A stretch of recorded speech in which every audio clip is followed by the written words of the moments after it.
Hey everyone, this is Taehyung. Before anything else, I just want to say thank you for being here with me tonight. Wherever you are, maybe in your room, maybe on your way home, maybe listening with your headphones in bed, I hope you can feel what I'm about to say with your heart, not just your ears. Because tonight, I'm not speaking as V from BTS. I'm just Kim Taehyung, a son, a man, and someone who once believed that love could fix everything. You know, people often say that love is stronger than anything, even family, distance, or fame. I used to believe that too, until the day I realized that sometimes the people who love you the most can also be the ones who hurt you without meaning to. I want to tell you something I've never really said out loud before. There was someone in my life, someone I truly loved. Not the kind of love that comes and goes, not a passing crush or a fleeting connection. She was peace to me. You know how the world around us moves too fast? Cameras flashing, schedules packed, voices everywhere. But when I was with her, everything went quiet. She was like the sound of rain in the middle of a long, loud day, calm, safe, real. I met her before everything got too big, before the noise of fame drowned out the sound of my own heartbeat. She wasn't from this industry. She didn't care about who I was on stage. She cared about how I treated my dog, how I talked to my mom on the phone, how I laughed when something truly made me happy. She cared about Taehyung, not V. But here's where the story gets complicated. When my family found out about her, things didn't go the way I hoped. At first, I thought they'd be happy for me, that they'd see what I saw, but instead, they were quiet, too quiet. My mother said, Taehyung, you have a kind heart, but not every love is meant to last. My father just looked at me for a long time and said nothing. I could tell from their silence that they were worried, but I didn't understand why. They said she wasn't the right one for me, not because she was bad, but because she didn't fit the life they thought I should live. They were worried about the pressure, the public eyes, the headlines that could come with it. My father said, "You've worked too hard to let love ruin you." That sentence broke something inside me. Because how can something as pure as love ruin someone? That night I couldn't sleep. I walked outside, barefoot, feeling the cold ground under my feet. I looked up at the sky, the same sky I always looked at when I was a kid in Daegu, and I wondered, when did life become so complicated? When did love start needing permission? I remember writing her a letter that night. I didn't send it, but I wrote everything I couldn't say out loud. I told her that I wanted to choose her. I told her that even if the world stood against me, I'd still hold her hand. But I also told her the truth, that I was scared. Scared of losing my family. Scared of being the reason they cried. Scared of breaking the fragile balance between who I was and who I was expected to be. When I saw her the next day, she smiled like she already knew everything. She said, "You don't have to explain, Tae. I can feel your storm." And she hugged me, not tightly, not desperately, but softly. Like she knew this would be one of our last moments together. There's a kind of pain that doesn't scream, it just lingers. Like a soft ache that follows you everywhere, even when you smile for cameras or stand on stage. Every time I performed, I could see her in the crowd of memories in my mind. The person who made me feel human when the world only wanted to see me as an idol. I thought time would heal it, that I could bury the ache under work, music, laughter with my members. But love has a strange way of staying. It hides in songs, in places, in scents, in old text messages you can't delete.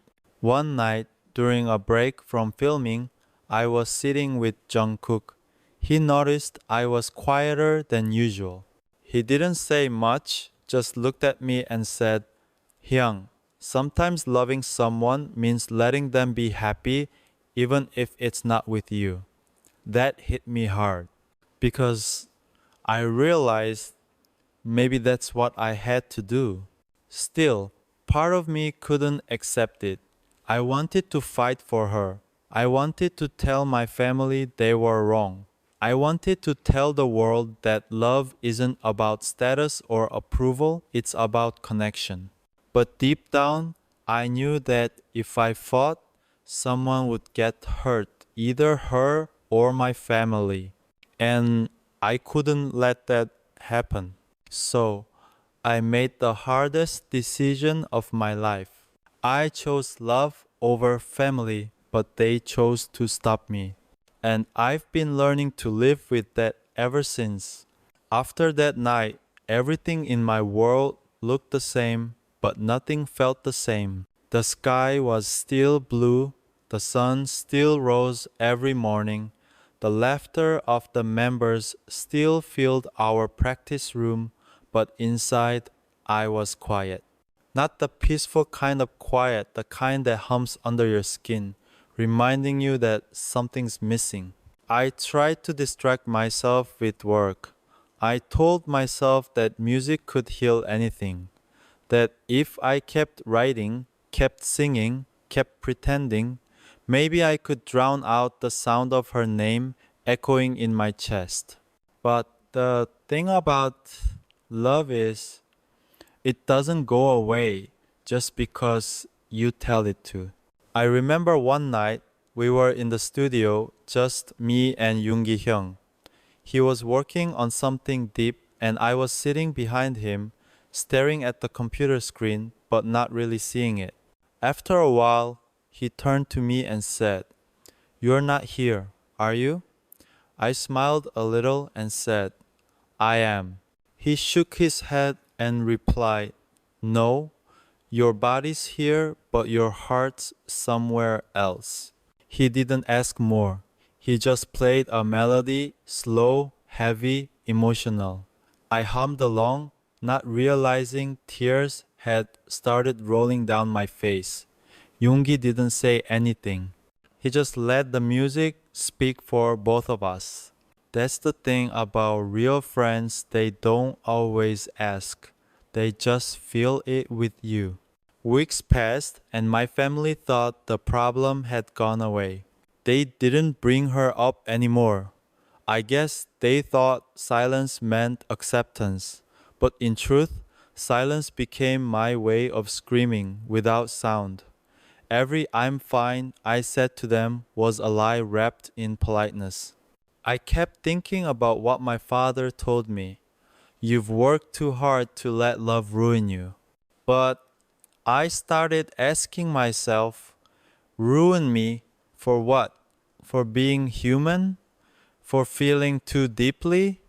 For wanting something that didn't fit into their definition of a perfect life? I know my parents love me deeply, unconditionally, but love can be blind in its own way. Sometimes, love tries to protect you so much that it ends up hurting you instead. I visited my parents a few weeks after that. I wanted to talk, to make them understand, to tell them how serious I was about her. But when I arrived, the air in the house felt heavier than usual. My mom greeted me with that soft smile she always has, but her eyes, they were tired. My father sat in the living room reading the newspaper like he always did. I sat across from him and said, "Dad, I need to talk about her." He put the paper down slowly. I can still remember the sound of it folding, that crisp, sharp sound that somehow felt final. Taehyung, he said, we've already talked about this. No, I said quietly. You talked. I listened, but you didn't hear me. He sighed. Do you really think you can live two lives at once? One for her, one for your career? You can't have both. Someday you'll understand. But I already did understand. I understood that no matter how much I achieved, there would always be a part of me that wanted something real, something beyond lights, stages, and applause. I wasn't trying to rebel, I was just trying to be me. That night, I sat alone in my old room, the same room where I used to dream about singing in front of the world. It still had my old posters, my old guitar, and a photo of my family on the nightstand. I picked it up and looked at it for a long time. Then I whispered, I love you, but you don't get to choose who I am. I didn't sleep that night. At 3 a.m., I texted her, Are you awake? She replied almost instantly, like she had been waiting. I asked her to meet me. No explanations, just one last time. We met at a quiet park near the river. It was freezing, and I remember the way her breath made small clouds in the air. She looked different, older somehow, or maybe it was just the weight of everything between us. She smiled and said, You shouldn't be here. And I said, Neither should you, but here we are. We didn't say much. We just stood there, looking at the water, listening to the sound of the wind. Then she said something that stayed with me forever. Maybe we met to teach each other something, not to stay forever, but to remember how love can be both beautiful and cruel. I didn't want to believe that, but I knew she was right. Sometimes the most painful truths are the ones that make the most sense. Before we said goodbye, she reached into her pocket and handed me something, a small Polaroid photo of us, taken on the day we first said we loved each other. Keep it, she said, so you'll remember that it was real, even if it didn't last. And then she walked away. I didn't chase her. I couldn't, because sometimes loving someone means letting them walk away, not because you don't care, but because you care too much to make them choose between love and pain. That night, I drove back home in silence. The city lights blurred through my tears, and I realized that the most painful goodbyes aren't loud. They're quiet. They happen in whispers, in the spaces between words, in the silence that follows I love you. And that silence stayed with me for a long, long time. Time is a strange thing. It moves forward no matter how much you want it to stop. The world doesn't pause for your heartbreak, no matter who you are. The cameras still flash, the music still plays, and people still expect you to smile. In the months after she left, I became an expert at pretending. I laughed at jokes, posed for photos, answered interviews, and told everyone that I was doing fine. But the truth is, I wasn't. Every day felt like waking up in someone else's life, a version of me that existed for everyone except myself. When I stood on stage, I could feel the energy of thousands of fans, army, singing, cheering, crying, and yet, inside, I felt hollow. It wasn't their fault. They gave me everything. But even when you have the whole world, you can still feel like something's missing. Music became my only language. I started spending long nights in the studio alone, playing melodies that no one else would ever hear. Some nights, I'd record small snippets on my phone, not for an album, but for myself. Just small pieces of my heart that didn't fit anywhere else. There was one song in particular I wrote around that time. It didn't have lyrics, just humming slow, quiet, full of longing. I remember listening back to it one night and whispering, "This sounds like her," not because of the melody, but because it carried the same softness she always had. That kind of warmth that doesn't shout it, just exists. Jimin came into the studio once while I was playing that song. He didn't say much, just sat next to me and listened. After a while, he looked at me and said, "Hyung, sometimes I think your songs talk more than you do." I smiled and said, "Maybe that's because they're the only ones who listen without judging." He nodded, and we just sat there for a while. No words, no noise, just music and quiet understanding. Sometimes that's all you need. But even then, I couldn't escape the thoughts that haunted me. I kept wondering if my family was right. Maybe they weren't trying to control me. Maybe they were just trying to protect me. Fame isn't kind to love. Every relationship you have becomes a headline. Every private moment becomes a debate. Maybe they wanted to save me from that kind of pain. Still, I couldn't shake off the feeling that something precious had been stolen from me, not by them, not by her, but by life itself. I used to think love was simple. You meet someone, you fall in love, you hold on. But I learned that love isn't a straight line.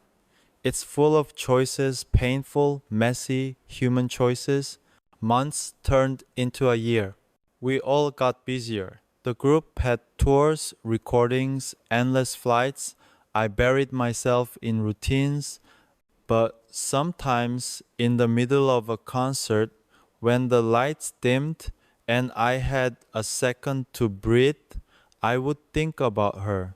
I'd imagine her somewhere out there, living her life, maybe smiling again. I'd wonder if she ever thought of me when she heard my songs. One night, after a concert, I got a message from her. It wasn't long, just one line. She wrote, "I saw your performance tonight. You looked happy." I stared at that message for a long time. My fingers hovered over the keyboard, but I didn't reply. Because I wasn't happy, I was surviving. And sometimes, surviving looks a lot like happiness from far away. After that, I turned off my phone and went to the hotel rooftop. The city lights were stretching endlessly beneath me. Jungkook joined me later, carrying 2 cups of coffee. He handed me one and said, "You miss her, don't you?" I smiled bitterly. "Is it that obvious?" He shrugged. "Only to those who see you when no one else does." We talked for hours that night about life, fame, love, the things we sacrifice to keep moving forward. He said something that stayed in my mind. "Maybe love doesn't die, Hyung. It just changes shape." And he was right.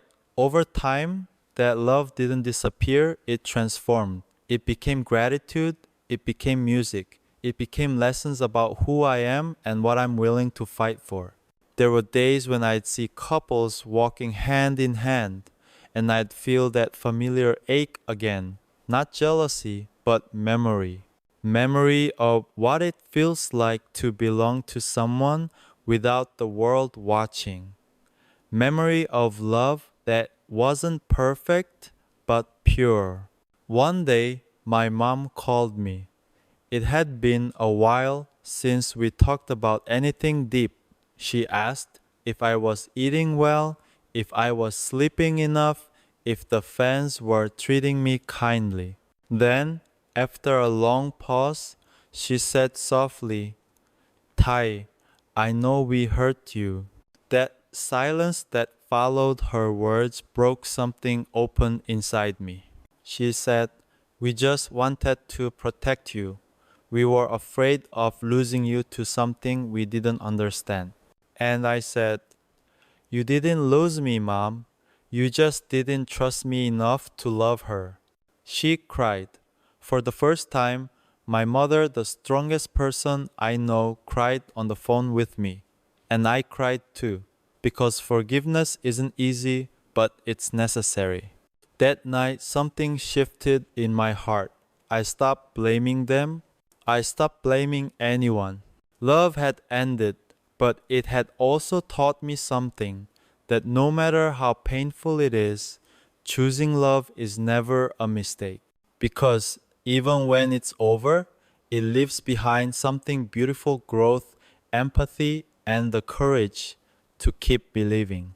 And maybe that's what life really is, not about getting everything you want, but learning how to carry what you lose with grace.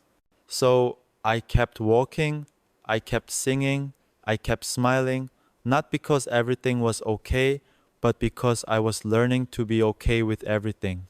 The hardest part about moving on isn't forgetting someone, it's learning to live in a world where they no longer exist beside you. I used to think healing was about time, but I realized healing is about understanding.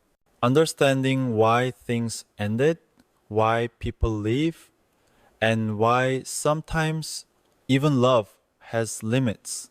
For a while, I tried to erase her. I stopped visiting the places we used to go, avoided the songs that reminded me of her, even deleted our photos. But you can't really delete someone who once lived in your heart, because they don't just live in memories, they live in the way you think, the way you feel, the way you love after them. I started traveling a bit more during my breaks. I'd take long drives without any destination, just letting the road take me somewhere quiet. Once I drove to the countryside, somewhere far from Seoul, where no one recognized me. I stayed in a small cabin, surrounded by trees, the kind of silence that almost feels alive. I remember waking up early, watching sunlight fall through the window, and thinking, maybe this is what peace feels like. I took my guitar and started playing random chords. I didn't plan to write anything, but something came out, a song that spoke about love that never ends, even when it's gone. I wrote about her, about my parents, about myself. It wasn't sad. It wasn't happy either. It was just real. That night, I sent a voice memo of that song to Jimin. I didn't say what it was about. He replied a few hours later. "Hyung, that song sounds like forgiveness." Maybe it was. Maybe that was the first time I started forgiving everything: her for leaving, my parents for stopping me, and myself for holding on too long. Forgiveness doesn't mean forgetting. It means accepting that the story didn't end the way you hoped, but it still mattered. When I went back to Seoul, I visited my parents again. This time, I didn't go to fight or to explain anything. I just wanted to be their son. My mom cooked my favorite meal. My dad asked about work, and for the first time in a long while, we left together without tension.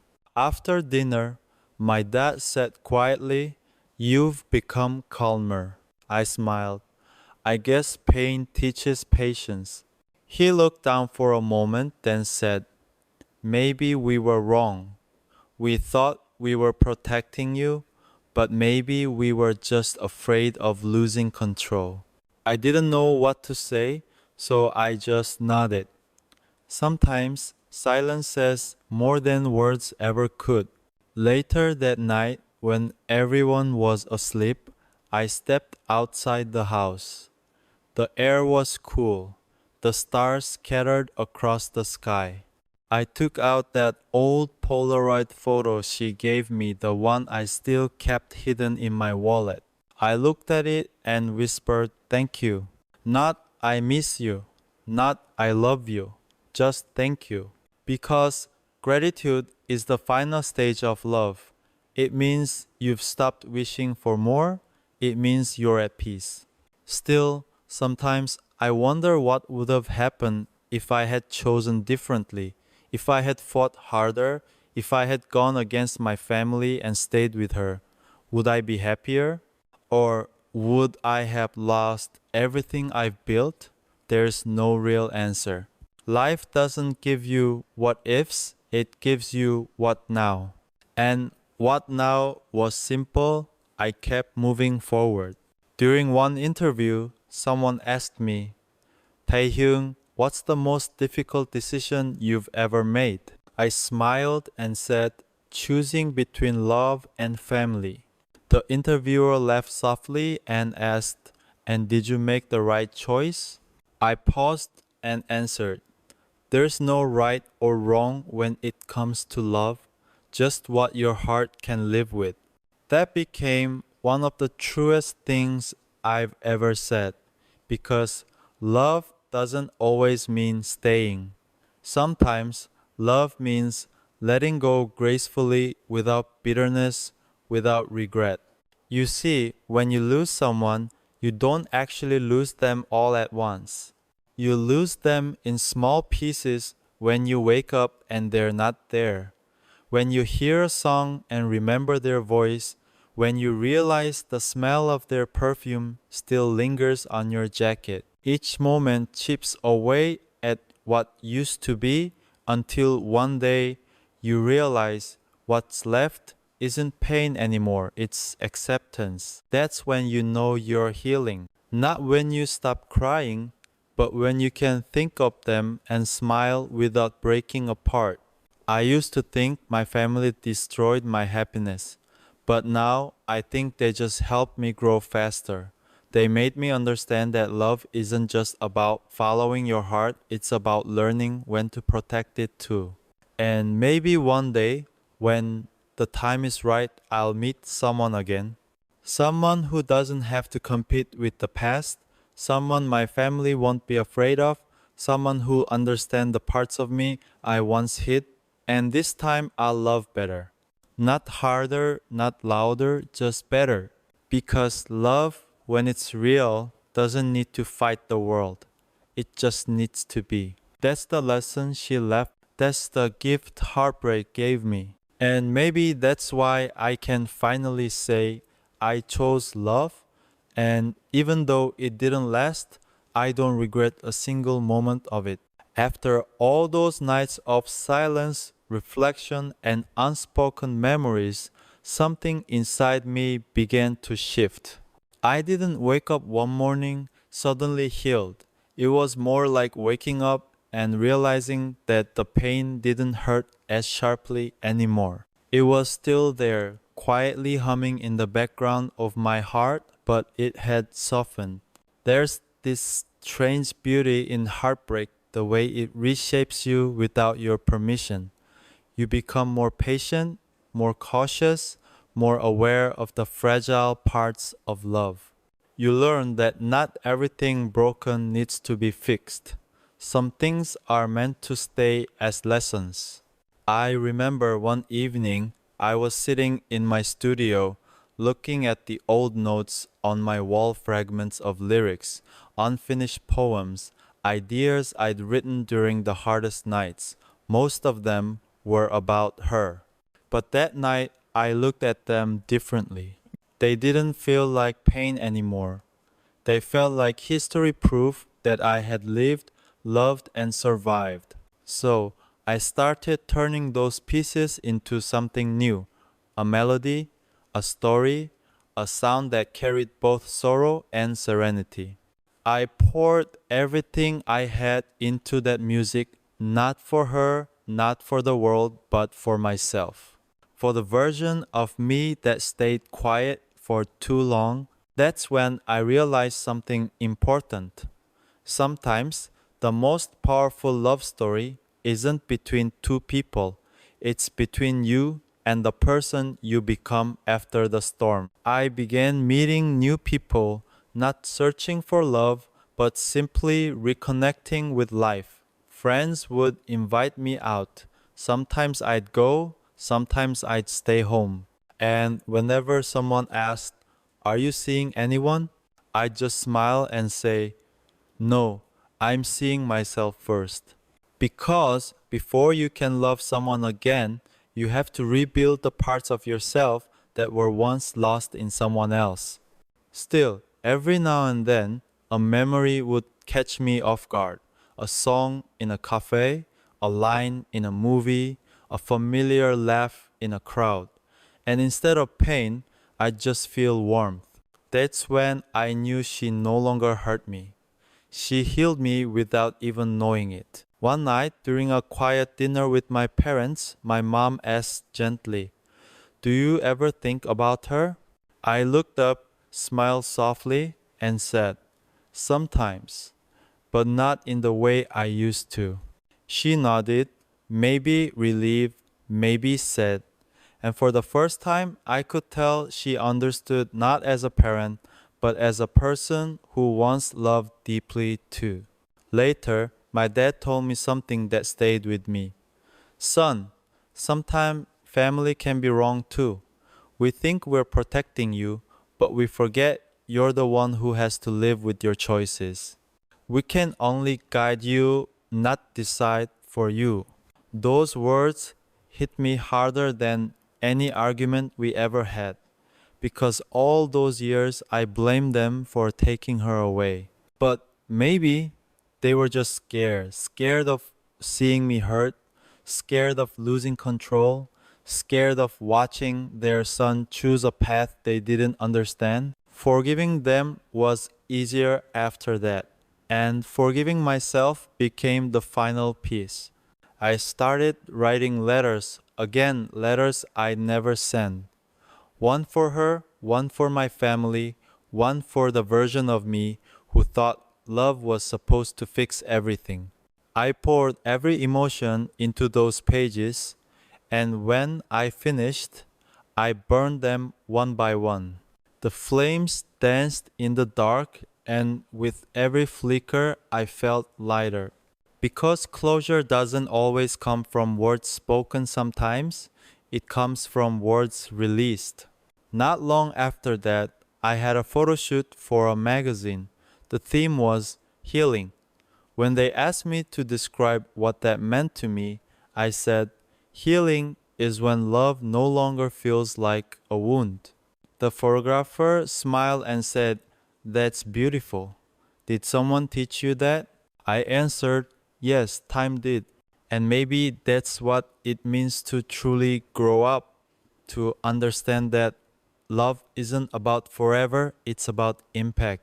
How someone can walk into your life, change you completely, and still live gracefully, and how you can let them go with peace instead of resentment. Now, when I think about love, I don't see it as a battlefield anymore. I see it as a classroom. Every heartbreak, every goodbye, every tear is a lesson. Some lessons are painful, yes, but they're the ones that stay. And when people ask me, "Taehyung, do you still believe in love after everything you've been through?" I always answer, more than ever. Because love, at its core, isn't about perfection or permanence. It's about the courage to open your heart even after it's been broken. That's what she taught me. That's what life taught me. And maybe one day I'll meet someone who doesn't heal my wounds but understands them. Someone who won't have to complete me but will choose to walk beside me, flaws and all. Until then, I'm content being alone, not lonely, but peaceful, because peace is the most underrated kind of love.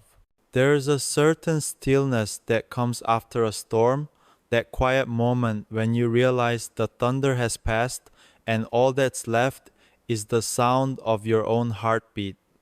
That's where I am now.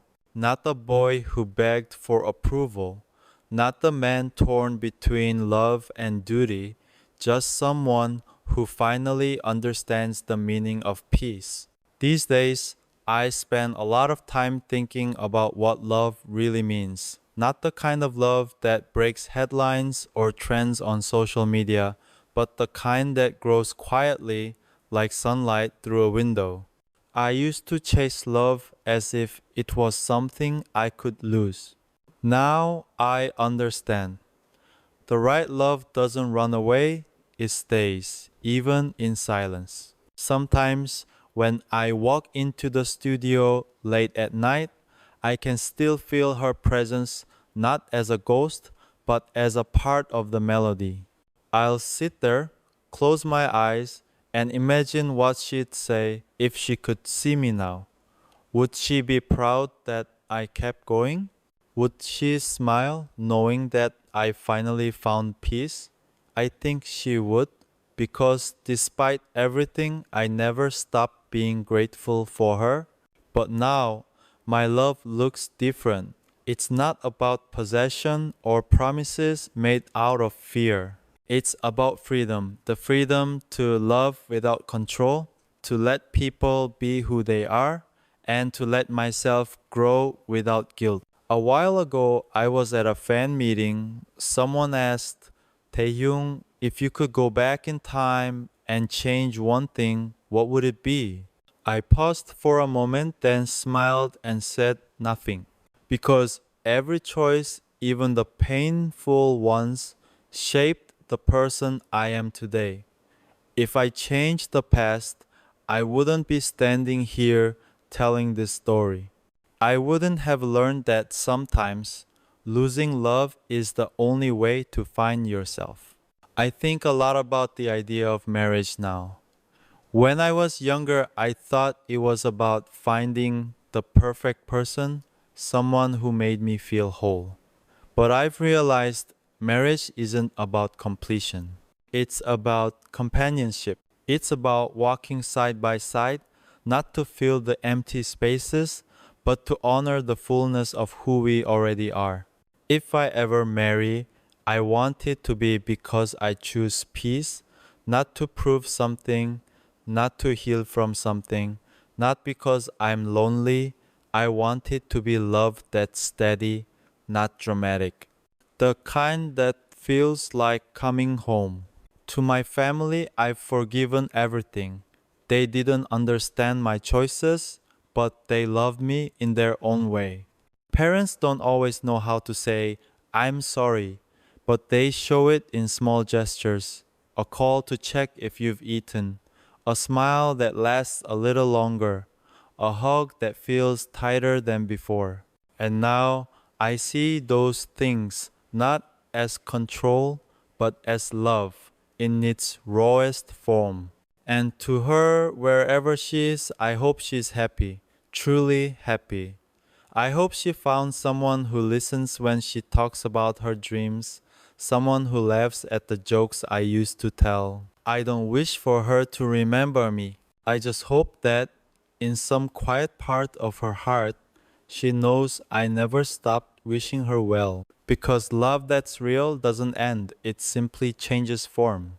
One night recently, I was watching the sunset from my balcony. The sky was painted in shades of gold and violet, the kind of colors that make you think about endings and beginnings. I whispered to myself, you did well. Not because everything worked out the way I wanted, but because I didn't let pain make me bitter. That's the promise I made to myself, to never let pain turn into hate, to always choose love even when it hurts, to forgive even when I don't get closure, to keep believing in the beauty of connection no matter how temporary it might be. When I talk to ARMY now, I tell them something simple. Love will change you, it will break you, it will rebuild you. But don't ever close your heart because of one ending. Your heart was made to love more than once.